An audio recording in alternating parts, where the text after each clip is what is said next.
ब्रह्मांड की सारी मानव जाति को जय गुरुदेव, जय दादा गुरुदेव। गुरु सियाग सिद्ध योग में आपका स्वागत है। आज आगे का वीडियो देखते हैं, गुरुदेव दीक्षा कैसे देते हैं। दीक्षा भाग नंबर 3। वीडियो पूरा देखिए और ज्यादा से ज्यादा शेयर कीजिए ताकि कई लोग दीक्षा लेकर अपनी आराधना शुरू कर सके। और आपके आसपास में जो भी है उन्हें गुरुदेव का मंत्र सुना दो, गुरुदेव की तस्वीर दिखा दो, उसका ध्यान लग जाएगा। वो साधक है या नहीं है ये आप करके देख सकते हो। परिमाण को प्रत्यक्ष की आवश्यकता क्या है, यह कार्य कीजिए और वीडियो पूरा देखिए और शेयर कीजिए।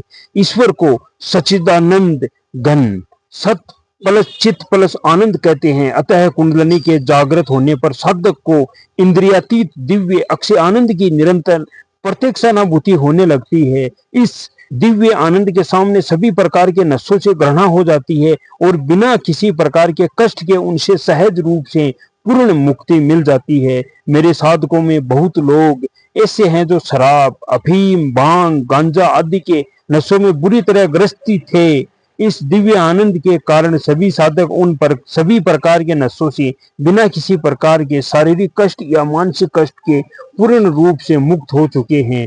यही नहीं, इस दिव्य आनंद के कारण मानसिक तनाव पूर्ण रूप से शांत हो जाता है तथा उससे संबंधित सभी रोग जैसे उन्माद, रक्तचाप, अनिद्रा आदि बिना दवा के स्वतः ही पूर्ण रूप से खत्म हो जाते हैं।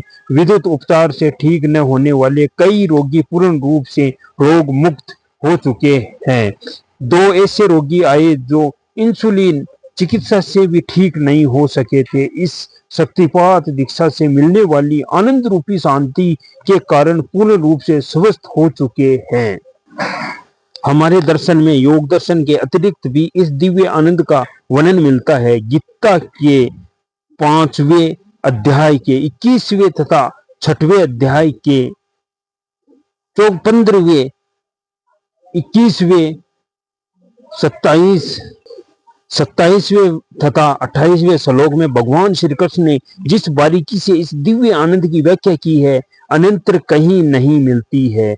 ब्रह्मा स्पे सर्व वक्तमा विनतयांतमनि यथ सुखम स ब्रह्म योग युक्तांतम सुखमक्षयम सुरते। बाहर के विषयों में आसक्ति रहित अंतः कारण वाला पुरुष अंतकरण में जो भगवान ध्यान जनित आनंद है उसको प्राप्त होता है और वह पुरुष सच्चिदानंद घन पर ब्रह्मा परमात्मा रूप योग में एक ही भाव से स्थित हुआ अक्षय आनंद को अनुभव करता है।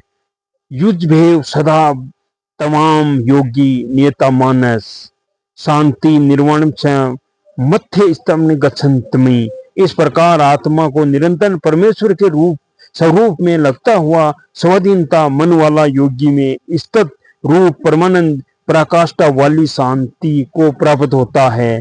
सुख मातयन्ति यतुदु बुद्धि ग्रह मतीन्द्रियम व्यक्ति यत्र न चवयम स्थित चलती तव तम। इंद्रियों से अतीत केवल शुद्ध और सूक्ष्म बुद्धि द्वारा ग्रहण करने योग्य जो अनंत आनंद है उसको जिस अवस्था में अनुभव करता है और जिस अवस्था में स्थित हुआ ये योगी भगवत स्वरूप में चलायमान होता है।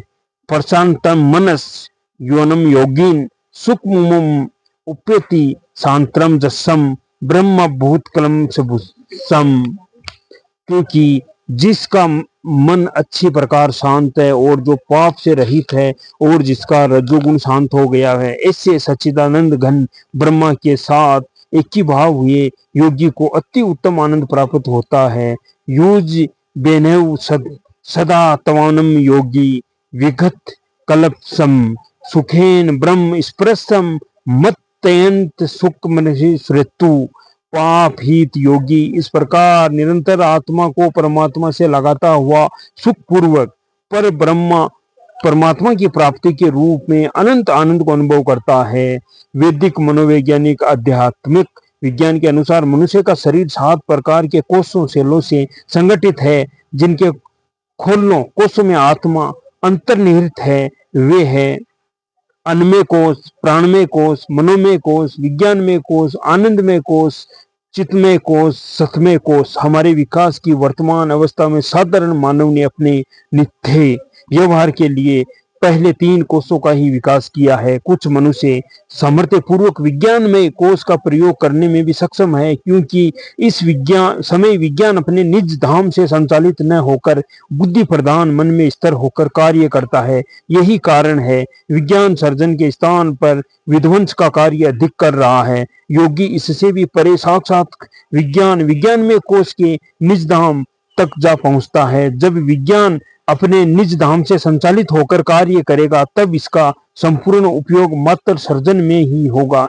इसलिए महर्षि श्री अरविंद ने भविष्यवाणी की है, भारत जीवन के सामने योग का आदर्श रखने के लिए उठ रहा है। वह योग के द्वारा ही सच्ची स्वाधीनता, एकता और महानता प्राप्त करेगा और योग के द्वारा ही उसका रक्षण करेगा। याज्ञवल्क्य कलच्चे जैसे महानम ऋषि तो साक्षात आनंद तक पहुंच चुके हैं, परंतु अंतिम 2 कोष अभी तक चेतन नहीं हो सके हैं। सिद्ध योग अर्थात महायोग, जो गुरु कृपा रूपी शक्तिपात दीक्षा से सिद्ध होता है, उसके साधक 7 कोषों का ज्ञान प्राप्त करने में सफल हुए हैं। ऐसे अनेक उदाहरण हमारे शास्त्रों में वर्णित है। पतंजलि योग दर्शन के केवल 195 सूत्रों में केवल पद पहुंचने की क्रियात्मक विधि बताता है। मनुष्य योनि ईश्वर की सर्वोच्च अभिव्यक्ति है। सभी का मत है कि मानव सर्जन उसके सर्जनहार की प्रतिमूर्ति के रूप में है। अतः मनुष्य अपना कर्मिक विकास करते हुए अपने सर्जनहार के तद्रूप बन सकता है। भगवान श्री कृष्ण ने मनुष्य की व्याख्या करते हुए गीता के 13वें अध्याय के 23वें श्लोक में स्पष्ट कहा है, उपदृष्टा नुमंता च भर्ता भोक्ता महेश्वरः परमात्मवेत्तय चापयुक्तो देहि सिम्न पुरुष पर।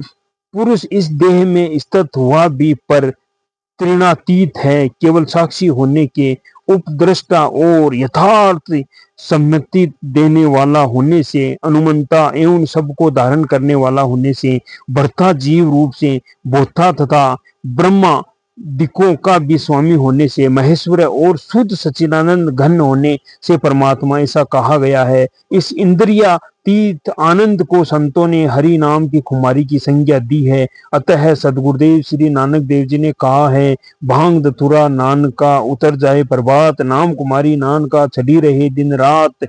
संत कबीरदास जी ने कहा है, आम अमल उतरे न भाई और अमल छिन छिन चढ़ी उतरे, नाम अमल दिन बड़े सवायो। बाइबल भी स्पष्ट करती है, यह एक आंतरिक आनंद है जो सभी सच्चे विश्वासियों के हृदय में आता है। यह है आनंद हृदय में बना रहता है। सांसारिक आनंद के सम्मान आता जाता नहीं है। प्रभु का आनंद पूर्ण है, वह हमारे हृदय के कटोरों को तब तक भरता है जब तक उमड़ न जाए। प्रभु का आनंद जो हमारे हृदयों में बहता है, हमारे हृदयों से उमड़ कर दूसरों तक बह सकता है। यह आनंद ही शांति स्थापित करेगा। जय गुरुदेव जी, जय दादा गुरुदेव जी।